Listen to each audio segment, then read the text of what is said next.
So did you know the UFC forced Conor McGregor to relinquish his featherweight title?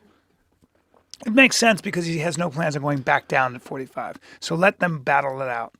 That makes sense. You like that? Yes, because unless he wants to go back down and defend it, you can't hold it hostage. You know He's what? a 55-pounder now. But I think there's more signs by the UFC doing this, them flexing on Conor, force him to relinquish the belt. Granted, you are holding the division up. I get that part.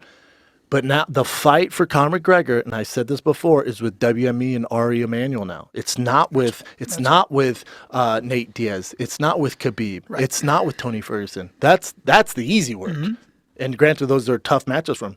Business-wise, that's easy, and that's what he does. Yeah. Now you're taking on an Ari Emanuel, a WME, and you want a stake in the business. That's your fight. Yep. And I think they realize how long, and he's serious because he knows how valuable he is to the company. And his market share. A little birdie showed me the numbers of his market share. How many people watch him? How important he is to the company. He's basically everything. And if I can see those numbers, he can see those numbers. He dwarfs anybody. Not even close. Yeah. So his value, and he knows his worth. So he's in that fight now. So you pull the belt from him because they realize, all right, we're in for a dogfight here because he's not. We pull the belt, he's not gonna be like, all right, I'm gonna come back and fight right now. Like they're in a dogfight. So I think that's them realizing what's at stake here. All right, well we got to move with this division, but so DC's injured, right? You know that Dan Cormier's out. So it's his knee. I'm not sure. Either way, he's out. So they offered Rumble Johnson a fight with Musasi.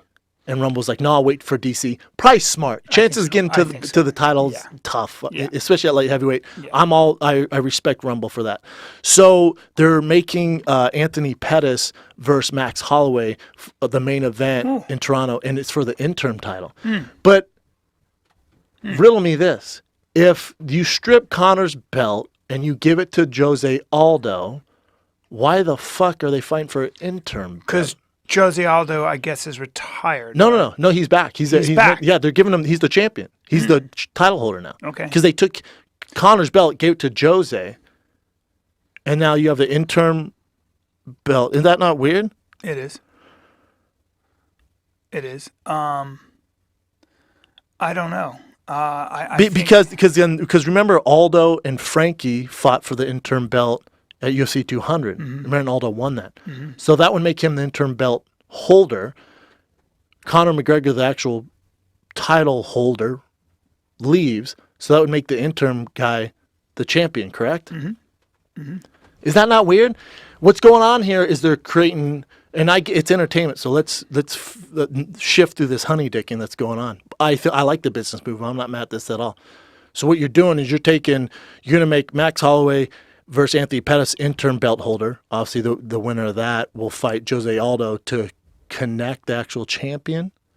So you can really market two belt holders. Right. It's interesting, right? It's interesting, man. But you're right. And now you're dealing with Ari Emanuel. You're dealing with his partner. They've been partners, I think, for a long time, since 2001 or something. And they have huge ambitions to create content. I just read an article about it. Create content, be the creators and the drivers of content, the owners of content. I mean, the UFC is just good luck doing that without Conor. Good luck doing that without Conor. That's the thing. Yeah. It's like I'd love to see the numbers on this weekend's card. I would too. People, they don't care about just a fight. Well, you have to have names. They paid $4 billion. There's a note coming up. They're going to have to pay that back. They borrowed that money, I would imagine. So if the UFC is not generating profits that are going to honor that, they may have way overpaid. Somebody's got to be responsible for that. It's going to be interesting. It's a lot of money. And I don't think Conor gets a piece. I think he becomes the highest paid fighter of all time to ever fight in mixed martial arts. I think they go, listen, we're not giving you a piece of the pie. What we're going to do is we realize your worth. Here's $100 million to fight this next fight. Yeah. That's what's going to happen. He'll get close to, not as much as Mayweather, but he'll get, for UFC, for what we're used to, it's going to be outlandish amount of money. He's already making probably 10 mil, right? More than that. Really? Yeah, more than that. But still, I think he's going to get upwards between 50 and 100 million, I bet, for his next fight. Really? You have to. He's that big of a draw. Provided they're making that much a fight. They are, off him. Off content, material, pay-per-view, the gate. They could easily pay him that.